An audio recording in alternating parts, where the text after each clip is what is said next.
You know what? It's going to bother me because I feel like I don't like, that sounds like a Made up. story that another man would tell. Kind of like the Rod Stewart had his stomach pumped. Can't prove that. Can't prove that was my semen in there. History of guitars. Okay, so this is good. There's something to do with it.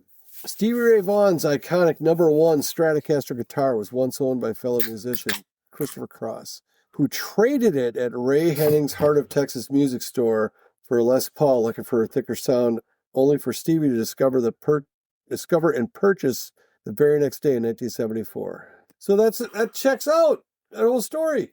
I'm sorry, I wasn't paying attention, but did Stevie sell it and then buy it back? No, Christopher Cross was looking for a different sound, so he traded his guitar for a Les Paul, and which meant that the store now they didn't buy the same guy didn't buy the same guy's fucking guitar. That's silly. Are we recording? I should pay attention to you more. Yeah, I should pay attention. When you pick up the clock, I should know that this thing is on. So anyway, this was going to be the happy episode. It's Happy New Year's. You're doing the thing again. Oh, sorry. My apologies. You got to see it. I got to film it sometime. It's hard to watch. It's like watching. I can't say what it's like watching because it's not appropriate, even for us. I get excited during the podcast. Evidently.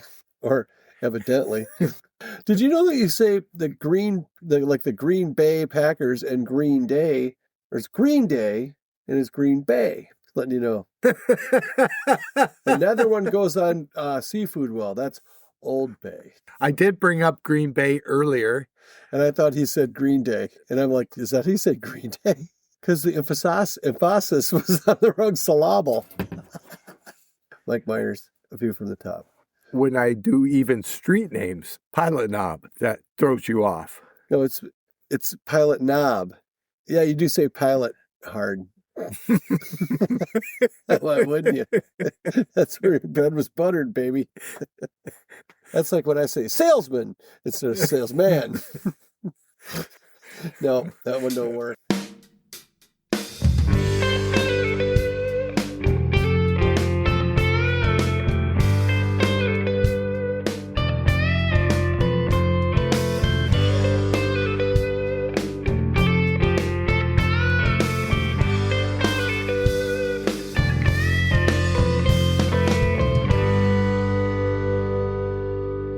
Hi, this used to be the Ascertainers. We might hang it up.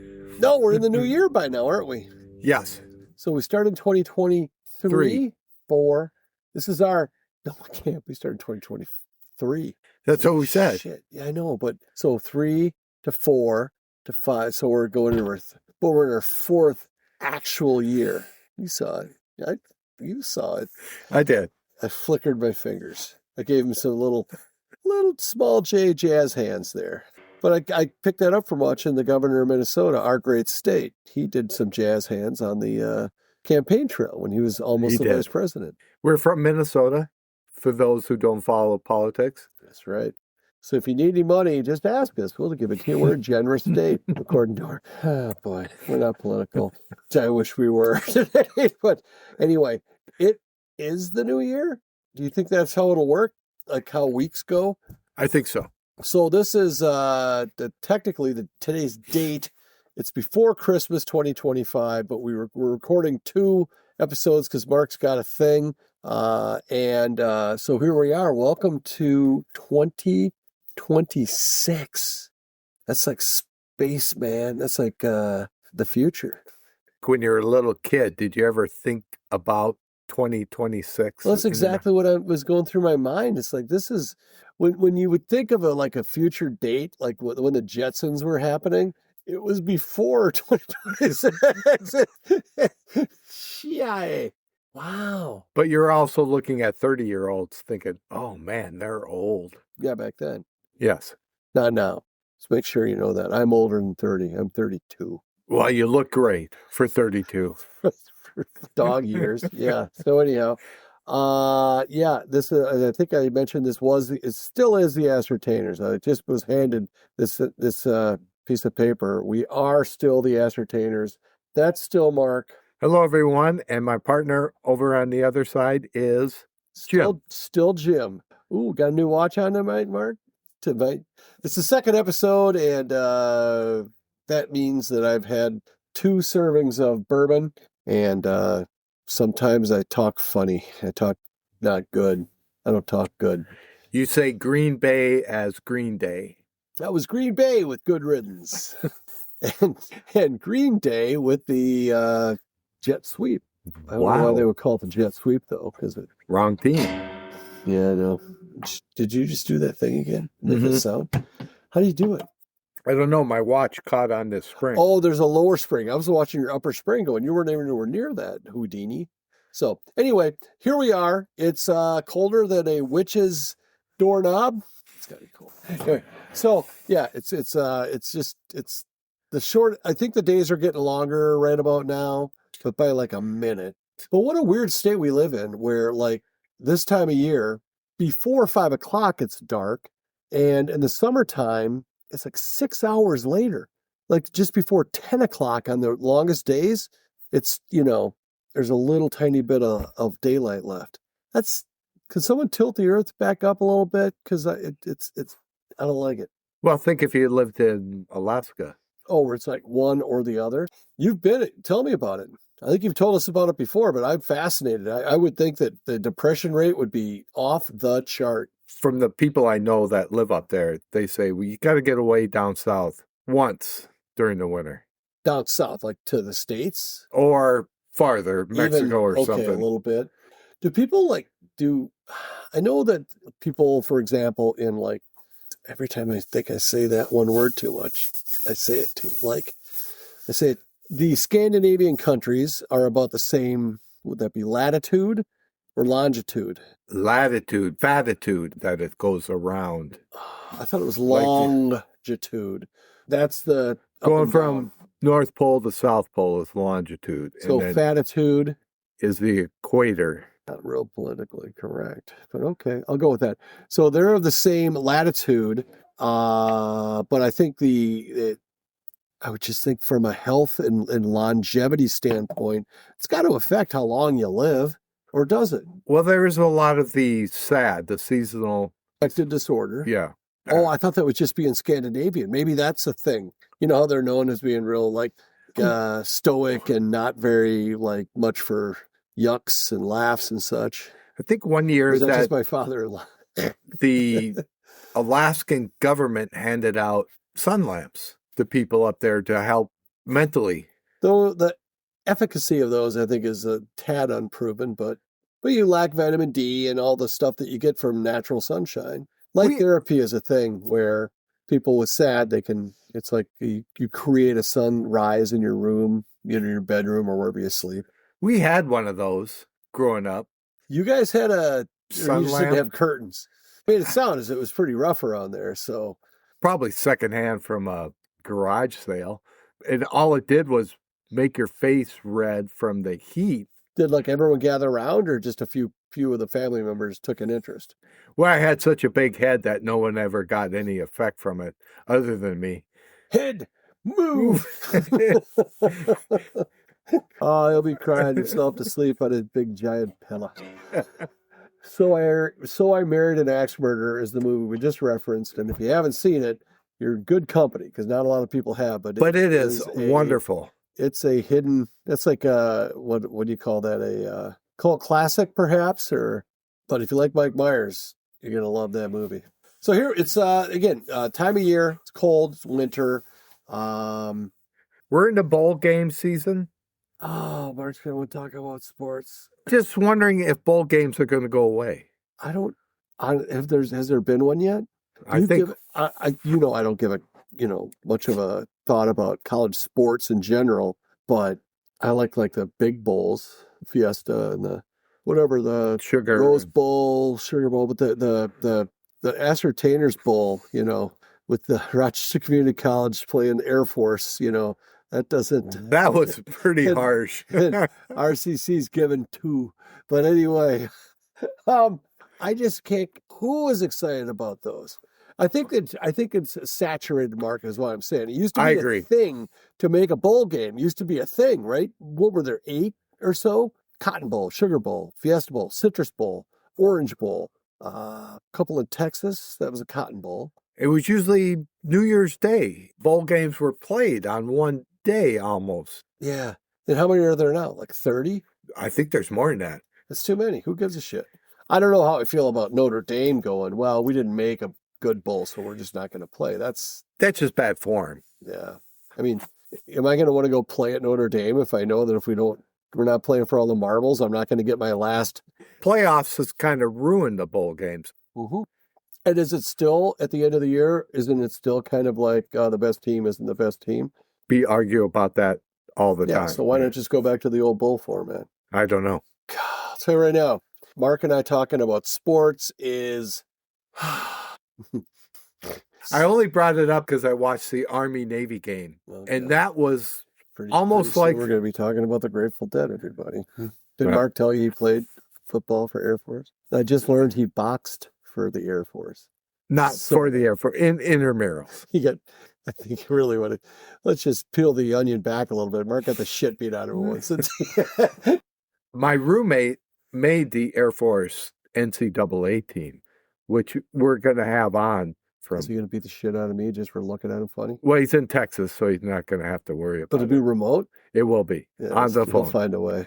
I'll put my phone in my head, fucking throw a punch through the phone. But the Army-Navy game was like the national championship game. Sold out Philadelphia Stadium. Trump was there. What do you think? I mean, He did I the know that coin toss. Typically, it's not a great game per se. It was is a wonderful game this year. Okay, well, cool. Yeah. And I heard, and you never know what to believe with, how you can manipulate video and stuff, but I heard that Trump was very well received. Am I right on that or what? Yes, the whole pageantry of the game was excellent. Oh, cool. Anybody throw, or is it just handoff city? All the service academies who are really hurt by nil and the transfer portal. You can't bring in a big name star because you got to go 4 years to. But, it'll be interesting to see how those, do stars make the team, or does like a defenses play together for, I don't know, what's the highest any of the academies has ever ranked? Air Force is ranked in the top 10. This year? Not this year. Navy's in the top 25 No shit. this year, yeah. That's impressive. And plus you have the weight limit. You can't be like a 300-pound lineman at the academies. You got to still pass all the Oh, good point. physical standards of being an officer in the military. That's what kept me off the cross-country team in college. I weighed 300 pounds. I didn't, but I couldn't wait to not have to run track or cross-country. You didn't care for it. It was something to do, hang out with the buddies. I was, I would say, slightly above average at it. But I do remember the fall of the year after my senior year, a couple of the fellas and I decided to run like a 5K or something like that. And I threw up at the end. I puked in front of everybody. We might have gone out drinking the night before too. It was right around, it was like a turkey trot, like a Thanksgiving situation. But I was just huffing. Those guys took off. I'm like, I got so slow, so fast. The fastest guy I ever saw get slow. It was a combination of lack of training, lack of effort, lack of motivation. It all came together, and I should have chewed my food better the other day, as it turned out. Any corn? I feel like there might have been a pickle or a piece of burger stuck in my nose. Hey, this is a good segue into New Year's Eve stories. Did you ever tie one on during New Year's, or you went right to the service. You probably couldn't do anything there that was fun. But like at high school and stuff, did you and your mates go out and imbibe, or were you just doing the whole, finish cleaning the ditch, the adopt a highway program? And Not much in high school. Maybe my senior year, but nothing memorable. But I would come back from the academy during Christmas and New Year's, so I was here in town. Oh, so you had a little time. You weren't serving or anything. I mean, you were just in college, technically. Yes. The first year I was back, we went up to Spirit Mountain. Duluth. Last place I ever skied. That was a great trip. I had so much fun. Oh, he's stretching it out. I was doing things with my hands that Mark thinks that it means, tell us more. But it distracts him so much, and it doesn't really save time. He looks like he's pulling taffy. You don't pull taffy like that. You pull taffy like this. You get a hook. There's a hook on the wall. You pull it. It's called pulling taffy. Not this is what I was. This is more like I'm, again, grooming a huge mustache that I don't have. See that? Yeah, I do. You want me to start doing like this for pull the No, taffy? don't do that. Doesn't look good at all. The vein sticks out in my head and everything there. So, all right. I do. So you went to Spirit Mountain. Was Steve there? Steve was there. Sweet. Him and I roomed together. Uh-oh. Is that what you guys sat on the same chair here? Anyway, Steve was a guest of the Ascertainers, I think 2 episodes? Yes. Yeah. Let's get him back on, man. I miss you, Steve-O. Or Steve. Steve. But that was the first time I saw a guy try to do a back scratcher. As I was going up the chairlift, I saw him do the jump, try to do the back scratcher, and when I was skiing down... Was he still on the ground? Yes. Oh, no. And the ground was red. No. What? Yeah, they had to take him down in the sled. Oh, no. Yeah. That's not good. Spirit Mountain is the last place I skied. And have you heard this story? No. My boot, I went down on a mogul run, and this is a long time ago, everybody. It was 1988. No, 89. It was my birthday, 1989, March, partly cloudy, about 22 degrees. But no, I might have, and this is 1989 weed too, but I might have imbibed in a little bit of the hippie devil's lettuce, and decided to take it was called a mogul run, but it was not. It was a very mild undulations, right? But you could get in a little bit of trouble. Well, I wiped out. I wasn't like doing back scratchers and stuff, but I wiped out, and I was under the influence, and I looked down at my foot, and my ski was like, my foot was pointing up north south, and my ski was east west and still in the binding, and I'm like, oh no, I think I broke my leg. But what had happened is my boot disintegrated. My bottom of my boot was still in the binding, but the binding had given away from the crappy ski boots that I had. So now I got to get up and get down the hill and I was convinced that, I was going to sue Nordica or whatever the name of the, so all of the stuff that is in my hand and falling off with every step is evidence that I have to preserve to take them deep. But anyway, I get down to the bottom of the hill. I get back up, getting on a ski lift and getting off a ski lift with only one ski and high. Not as easy as you think. Then I go, I'm very indignant, and I'm going into the rental place because it's like noon. I mean, we got a whole rest of the day to ski. And I figured I gotta go rent some skis. And I walk into the rental place, and the guy goes, Nordica's, huh? I'm like, I guess this has happened to other people before. So my situation was not unique, but I rented some skis, had fun the rest of the day. Don't ski high, kids. Public service announcement. And don't do it in 2026, let alone 1989. I didn't ski at all growing up. And I thought, I got to learn how to ski if I'm going out to Colorado. So we went out to, I don't know, Welch Village or somewhere, and I rented skis. And the bindings there were little metal protrusions on the bottom of the boot. And the skis, when you put it on, had a little lip that came over top. It was just such a bad binding type of system. So every time you moved, it would fall out? Yes. Yeah. Well, and it was like... You sure they weren't cross-country skis? It sounds like... It was a night like tonight where it was freezing cold. That was just brutal, trying to learn how to ski. Did you ever learn how? I did. I would think the ski hills would just see your knees coming and go, yes. Rub their little hands together and say, we're taking this dude with us. Well, when my knees started going bad, this was back in the 90s, I went to snowboarding to protect them because you're not twisting. You were snowboarding in the 90s? I was. Was it just to get kids to hang out with you or what? The kids hated you and the older people hated you. So you were in this, I don't know, gray area. And finally, some kid came up to me, like your one ski getting off the chairlift. He taught me how to get off the chairlift on the... Oh, that was nice. On the snowboard. He said, there's a little rubber pad there. That's what it's for, to get off the chairlift. Because you have to unhook one boot. And then when you're getting off, you put your foot on that pad, and then you hook your boot back in. All right. I'm never snowboarding, so that's really a good story. But I told my lovely wife, Chris, that we were driving home from something this week. Oh, her retirement party. Another story. I'll let her tell that story. It was a pretty good time. But we drove by Buck Hill, and I know they have like a restaurant and a bar there. And I'm like, one of these, sometime this winter, we're going to go to Buck Hill and just go have a drink and watch people fall down and ski and shit. And she was into it.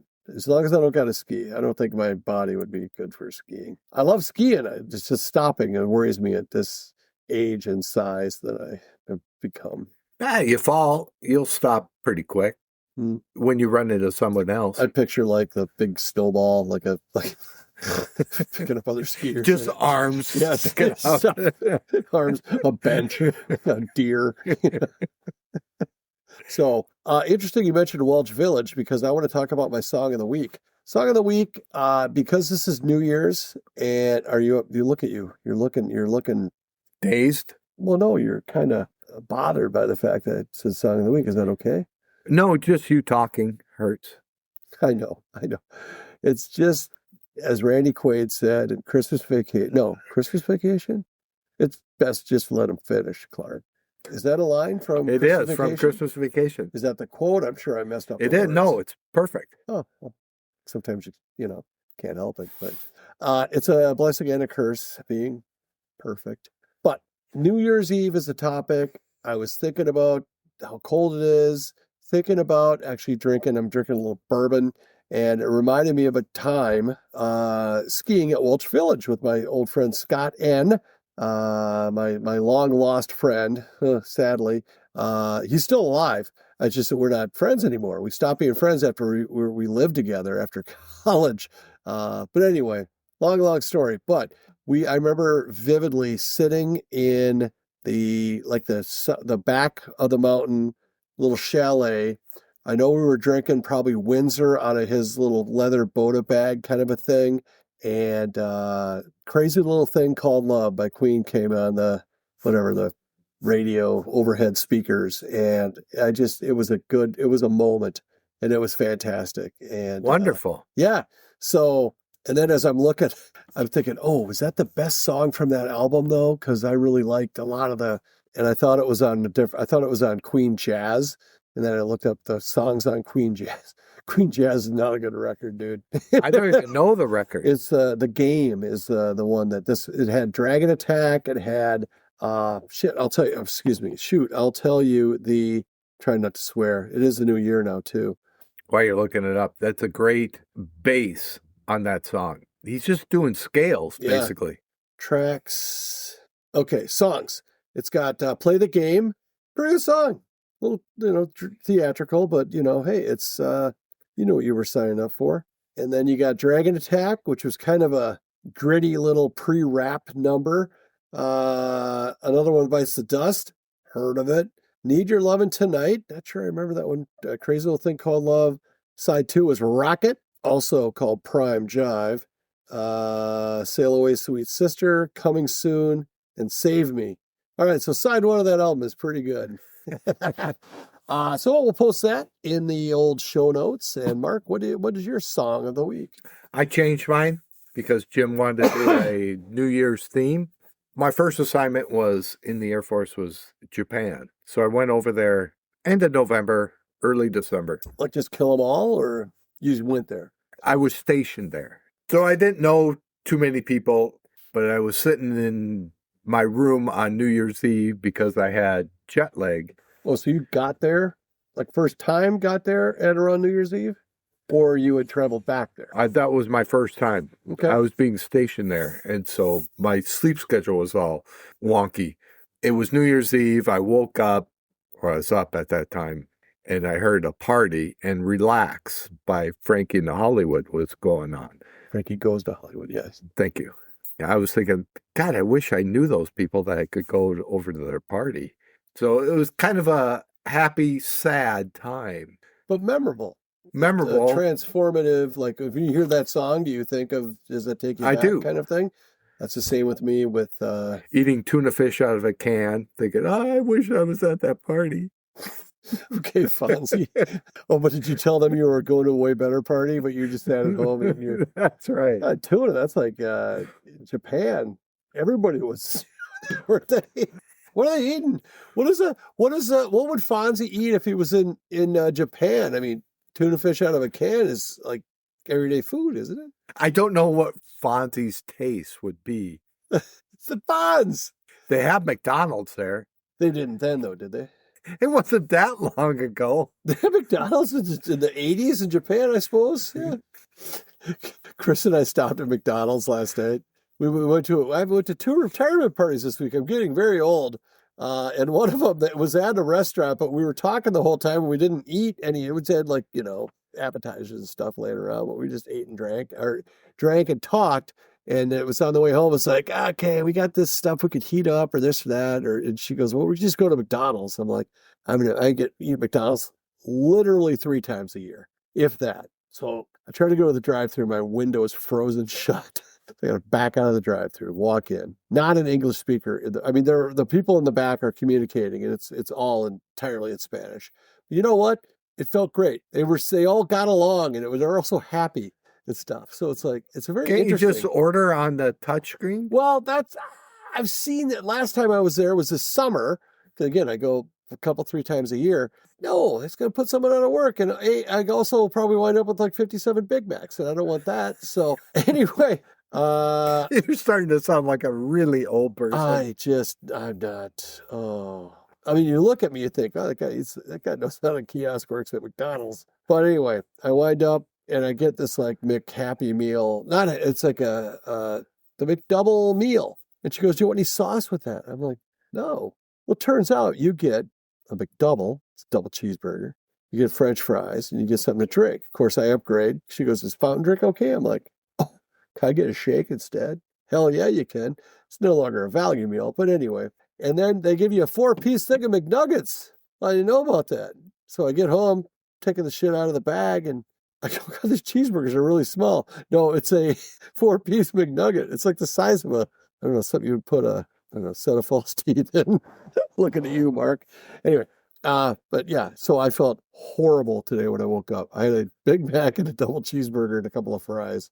Chicken McNuggets, went to the fridge. So I had a meeting with my Pontiac club, and my son was coming in at the airport, and I was going to pick him up. And usually these Pontiac club Hunter? chance, a business. I got you. Okay, yeah. Usually the meetings last a long time. All of a sudden it ends after a half hour, and I still have an hour to kill to pick up my son. So I thought I'll just go get something to eat. There was an Arby's. I haven't been to Arby's in maybe 15, 20 years. So What did you eat there? A fish? They have chicken and other stuff. Oh, this is that recently? Week and a half ago. I drive into the parking lot of Arby's, and there's nobody there. Lights are on. There's one guy standing outside. I don't know if he's a worker or a patron, but he's smoking a cigarette. I'm thinking, I don't want to go in there. Is this the one in Richfield, or where is this one? Roseville. So I went to the McDonald's across the street. That was packed. I was thinking, Arby's is not going to last. They got the meats. Say it. We have the meats. I don't know I don't know how they're spelling meats over there, but last couple times I've eaten at Arby's has not been it's been a bit memorable in its. What happened? I had an urgent situation later that involved toilet paper. Didn't they partner with Sbarro for a while? And I think that's gone. Great. Like me some Sbarro. A piece of pizza that no matter when it came out of the oven felt like it was 3 days old under a lamp. Like gas station pizza was like, Sbarro's got nothing on us. That was my first calzone. I don't know if I've ever had a fucking calzone. Calzone's like a Juicy Lucy. It's like, you're not kidding anybody. It's just a cheeseburger and a Juicy Lucy. The difference between the two is the one will run up your arm. You have to wear, it's a summer sandwich. Like a fish taco. Oh, you can't have long sleeves. Yeah. What's the point? It's like scalding hot inside the burger, and then you take a bite and it's all on your plate. Cheese on top, like a American. Same thing with a calzone. Calzone, it's all the same ingredients as a pizza, but it's all stuffed, and then you take a bite and it all runs out, right? I'm assuming. I don't know. Also, same thing with Hostess pie. So I do my pie open face like a pizza. No, I'm kidding. I don't do that. I just thought that could be a good idea, though. Do you think? Or is that just what a fucking pie is? How much bourbon have you had? Had enough, almost. I want to talk. I think that whenever we do 2 episodes back to back, the last episode we talked about Newt's a great deal because when you brought up Arby's and that you can eat chicken, tonight when you ordered, the fine folks at Newt's know you well enough to know you don't eat chicken. Very nice. Sarah was bartending tonight. You'll find her very often there. She's fantastic. But Newt's is Apple Valley's premier, I don't know, I'm just going to go ahead and say ice cold beer, fresh pop popcorn, hot juicy burger, chicken sandwiches, Reubens. They have a Philly. They got everything you want. They really do. It's a good place. And they have a lot more sides than we really expose ourselves to. You got your fries that come with everything, or you can have coleslaw, or you can have tater tots, or you can have sweet potato fries. So, Newt's. Go to Newt's if you like good food, good people, and good times. Huh? And when you get there, what are you going to tell them, Mark? The Ascertainers sent you. Dang right. Now, I wanted to ask about Japan because 2 episodes ago, I go, oh, speaking of Japan, and I was going to ask, was he affected by the earthquake? He was not. He was not. Okay. Why? Is it because that island is that big? Like, how big is Japan compared to, like, Manhattan? Is it, like, 5 times as big? Or I can get a map, too, and Google it or something. But how many people live in Japan? What's the population? Is it, like, 100 million? I don't know these answers. Is it 1 trillion? Then it ain't huge. I didn't know I was going to be peppered with Japan questions. Well. I haven't lived there since 1989, so I don't know these. So statute of limitations is up, so why don't you tell us what you did to those nurses? Wow. We weren't going to bring that up. We weren't. But, then you got me riled. But it sounds like Hunter. I know, here's what's funny. We can tell the countries that listen to the podcast. I haven't seen Japan come up very much. Can we get the kid to listen? Or is he that busy? He's a workaholic. All right, well, tell him old Uncle Jim wants him to tune in to this one, because we're talking about it in the last minute. It should make him feel really good about the fact that he came up on episode 141 in the last minute of that episode. Maybe that's not a good sales pitch. Well, if he does hear it, I hope he's doing great. I'm proud of you for, conquering and enduring and surviving in Japan. It's cool as shit, dude. So this was our New Year's special. Do you have any other stories you want to? Just the one. Sit back and relax. This is a real stem winder, Mark. No, the one where I think it was before we started podcasting, and we're at your house, and Mark was serving me Coors Lights at a pace probably faster than I should have been drinking them. And you know the line, right? Yes.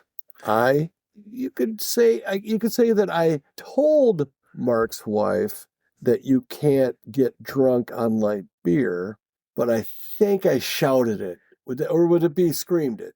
I think it was between shout and scream. But I said, where would yell fall in that? Yell would be below shout. Yelled it? I think I yelled it at her. I think you yelled it. And I think she had to wipe like some droplets off her face from my speech.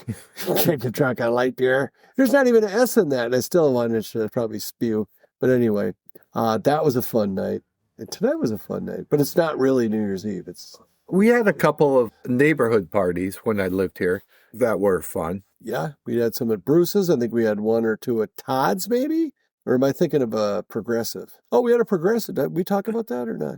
No, Last weekend was a very nice Progressive. It was kind of more of the south end of the neighborhood was involved, and good time. I had a ball. Good. A blast. Good food? It wasn't really it was a little different. I had a great TJ, you know TJ? Oh, I do. They I think had no. So, okay, we went to 3 houses and then a big one, like everybody at the 4th house. First house was, I'm trying to think, there was, it was Mike and Chris's, and there was more of a drink. They had like a cranberry vodka lemonade thing, and it was good. Mike didn't make it to the end of the night. Oh, because he was mixing it and he did the thing. It was the best. He's got the pitcher and it's got the whatever the mix in it or the non-alcoholic stuff in it. He's got a 2-cup, thing. He's pouring vodka into it. And he pours it, he gets to the 2-cup, kind of even lines it up, eye level. Yep, that's 2. He pours it in. He's got about another 2 inches of vodka at the bottom of the bottle. He's like, fuck it. Just pour that in too. So yeah, we had strong drinks there. And kind of light fare. I think the smoked salmon was the key there. finger food. Finger food. Do not like that word. But anyway. It's a common phrase for luncheons. And Finger in this case is an adjective, not a verb. Okay. Yes. So the second house was TJ's, and they had a jalapeno popper like dip, but it was like in a skillet, and it was really like just cream cheese and I don't know, white stuff.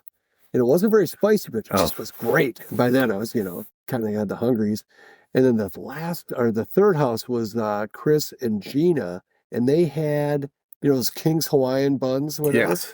They made little Monte Cristo sandwiches. What's in a Monte So Cristo? it's like ham and Swiss cheese, and then there's like powdered sugar on top, and then you put jelly on it. Really? And they're like a real one is like deep fried, like say the real one. The time I had one at a Perkins, they like fry it almost. Maybe it was just like a grilled cheese kind of. It was like battered, and then I think deep fried, and then it's like the powdered sugar, the jelly, the sweet, the savory. Do you know the difference between jam and jelly? Yes. Good. Thank God. Oh, I did hear this. Knock knock. Who's there? Yodelehi. Yodelehi. Whoo. All right, this thing is really a great podcast. I'm so glad that we did it, Mark. You can get a hold of us at the Ascertainers at gmail.com. Except nobody ever does. So I'll keep saying it. Someday it'll happen. Humor us and just email test. Email the word test and then sign it Pat and Sue from Florida. And yeah. Anyway, Mark, thanks for doing this and coming up with the idea and asking me to do it with you. I hardly regret it. I'm starting to have second thoughts also. I said I hardly regret it. You can like us on Facebook, share us with a friend. Happy New Year. Happy New Year. Listen to us next time. Bye.